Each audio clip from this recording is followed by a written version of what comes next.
Hello दोस्तों। तो जैसे कि मैंने आपको पहले भी बताई थी ये बात कि इस साल फिल्म फेडरेशन ऑफ इंडिया ने आरआरआर के बदले द लास्ट फिल्म शो को ऑस्कर के लिए भेज दिया। तो आरआरआर के मेकर्स ने डिसाइड किया कि अब फिल्म फेडरेशन ऑफ इंडिया तो भेजने से न रहा, तो खुद ही ऑस्कर में जाके अपनी मूवी को सबमिट करेंगे। और आरआरआर को कई अलग अलग कैटेगरी में ऑस्कर में सबमिट किया गया है और अब हम उसी के बारे में बात करने वाले हैं। तो चलिए इस वीडियो को शुरू करते हैं। तो दोस्तों आरआरआर को कई अलग अलग कैटेगरी में सबमिट किया गया है और हम उसी के बारे में बात कर लेते हैं। जो सबसे पहली कैटेगरी है वो है बेस्ट डायरेक्टर एस राजामौली के लिए। तो ये तो होना ही था, एस राजामौली इस पूरे फिल्म के कर्ता धर्ता है, तो उनको तो बेस्ट डायरेक्टर में भेजा ही जाना चाहिए था। और जो दूसरा कैटेगरी आती है वो आती है बेस्ट एक्टर की, जिसमें एनटीआर और रामचरण दोनों को एक साथ भेजा गया है। और दोस्तों आपको पता ही होगा कि हॉलीवुड वालों ने इससे पहले एक प्रिडिक्शन लिस्ट बनाई थी ऑस्कर की, जिसमें रामचरण का भी नाम था। तो ये भी बिल्कुल बेस्ट कैटेगरी भेजने की। और इसके बाद जो अगला है वो है बेस्ट सपोर्टिंग एक्टर, जिसमें कि अजय देवगन को भेजा गया है, जो कि ठीक ही है। उनका रोल भी पूरी मूवी में अराउंड 10 मिनट का ही था, जो कि बेस्ट सपोर्टिंग एक्टर में ही आता है। और इसके बाद जो अगला है वो है बेस्ट ओरिजिनल सॉन्ग, जिसमें कि नाटू नाटू यानी कि हिंदी में बोले तो नाचो नाचो को भेजा गया है। और दोस्तों हमने वो गाना सुना था, वो गाना वाकई में बहुत ही अच्छा था दोस्तों, और ये बहुत ही अच्छी कैटेगरी है जिसमें इसको सबमिट किया गया है। और इसके बाद जो अगली कैटेगरी आती है वो आती है बेस्ट ओरिजिनल स्कोर की, जिसमें कि एम किरवानी को भेजा गया है। एम किरवानी ने इस मूवी में अपना म्यूज़िक दिया है। वो असल में एस राजामौली के कज़न ब्रदर हैं और उन्होंने इससे पहले बाहुबली की दोनों मूवीज़ में भी अपना म्यूज़िक दिया था। और हमने बाहुबली की मूवीज़ भी देखी थी और हमने आरआरआर का गाना भी सुना था कि वो कितने अच्छे म्यूज़िक डायरेक्टर हैं, और उनको भी इस कैटेगरी में सबमिट करना एक बहुत ही अच्छा डिसीजन था। और इसके बाद जो अगली कैटेगरी है वो है बेस्ट एडिटिंग, जिसमें कि श्रीकर प्रसाद का नाम डाला गया है, जो कि इस मूवी के एडिटर है और उन्होंने इससे पहले डैशिंग सीएम भरत और सरकार जैसी मूवी भी एडिट की है। तो ये भी एक बहुत ही अच्छा डिसीजन था। और दोस्तों बेस्ट स्क्रीन प्ले में किसको भेजा गया वो तो आपको पता ही होगा, वी विजय चंद्र प्रसाद, जो कि एस राजामौली के फादर है और वो वाकई में इंडिया के one of the best writer हैं, जिन्होंने इससे पहले बाहुबली और बजरंगी भाईजान भी लिखी थी और अब उन्होंने आरआरआर लिखी, और वो कितनी अच्छी मूवी है इस बात तो हम सभी जानते हैं। और इसके बाद आती है बेस्ट सपोर्टिंग एक्ट्रेस, जिसमें कि आलिया भट्ट का नाम डाला गया है, जिसमें मूवी में अगर हम देखे जाए तो उनका मुश्किल से 5 मिनट का रोल होगा।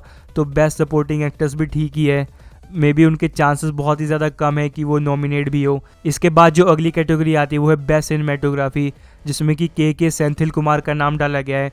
सिनेमेटोग्राफी की बात करें तो उन्होंने इससे पहले बाहुबली की मूवीज़ में सिनेमेटोग्राफी करी थी, जो कि वाकई में बहुत ज़्यादा कमाल था।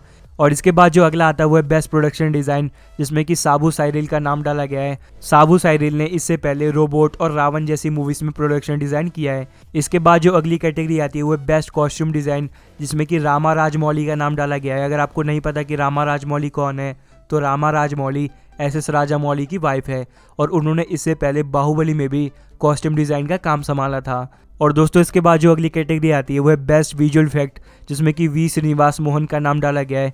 और इस मूवी का जो वीएफएक्स था वो वाकई में बहुत ज़्यादा कमाल था दोस्तों, आपने देखा होगा। और अगर आपने इसके बिहाइंड द सीन देखे होंगे तो वो वाकई में माइंड ब्लोइंग है। और मैं आपको ये भी बता दूं कि वी श्रीनिवास मोहन ने इससे पहले क्रिश और रोबोट जैसी मूवीज़ में विजुअल इफेक्ट का काम संभाला था। और दोस्तों ये वाकई में बहुत ही अच्छी न्यूज़ है कि आरआरआर को ऑस्कर के लिए सबमिट किया गया है, क्योंकि हम सभी जानते हैं कि आरआरआर ने ओवरसीज़ में कितना अच्छा कलेक्शन करके दिखाया था और लोगों को मूवी कितनी ज़्यादा पसंद आई थी, खासकर यूएस में। तो इसीलिए एक प्रेडिक्शन भी निकाली गई थी जहाँ पे नाम आया था आरआरआर मूवी का, कि आरआरआर मूवी भी इस साल ऑस्कर जीत सकती है। और दोस्तों इस मूवी को जो अलग अलग कैटेगरी में सबमिट किया गया है उसको देख के मुझे ये लगता है कि ये मूवी बेस्ट डायरेक्टर में एस राजामौली, स्क्रीन प्ले में V Vijay Chandra Prasad, best original score में एम किरवानी और बेस्ट विजुअल इफेक्ट में वी श्रीनिवास मोहन का नाम तो बड़े ही आराम से नॉमिनेट हो जाएगा। क्योंकि दोस्तों इस मूवी में जो 4 चीज़ें थी वाकई में बहुत ज़्यादा अच्छी थी। इस मूवी का डायरेक्शन, इस मूवी का स्क्रीन प्ले, इस मूवी का म्यूज़िक और इस मूवी का विजुअल इफेक्ट। लेकिन दोस्तों अभी भी आरआरआर के सामने एक बहुत बड़ी प्रॉब्लम है जिसको उसे फेस करना है, और तभी वो ऑस्कर में नॉमिनेट हो पाएगी और शायद जीत भी जाए।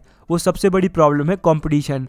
हॉलीवुड में वैसे ही बहुत अच्छी अच्छी मूवीज़ बनती है जो साल के सारे ऑस्कर ले जाती है, और ऐसे में एक हॉलीवुड से बाहर आई हुई मूवी के लिए ऑस्कर जीत पाना बहुत ही ज़्यादा मुश्किल होता है। इस साल ऑलरेडी बहुत अच्छी अच्छी हॉलीवुड मूवीज़ आ चुकी है, जैसे कि top gun Maverick, the Batman, bullet train. और इसके बाद एक और मूवी आती है जिसके ऑस्कर जीतने के चांसेस बहुत ज़्यादा है। उस मूवी का नाम है एवरीथिंग एवरीवेयर एट वंस। कहा यह जा रहा है क्रिटिक्स द्वारा कि इस साल की ये मूवी कोई ना कोई ऑस्कर तो ले ही जाएगी। और एक और सबसे बड़ी मुसीबत आने वाली है 16 दिसंबर को जब अवतार 2 रिलीज होगी। अवतार 2 तो एक ऐसी मूवी है जो कि ऑस्कर में वैसे ही तहलका मचा देगी। तो आरआरआर के सामने एक बहुत ही टफ कंपटीशन है जो कि उसे अभी फेस करना है। बिकॉज दोस्तों अभी तक 2022 ख़त्म नहीं हुआ है और अभी भी बहुत सारी अच्छी अच्छी हॉलीवुड मूवी है जिनकी बहुत ज़्यादा हाइप बनी हुई है और वो आने वाले टाइम में नवंबर दिसंबर में रिलीज़ होंगी।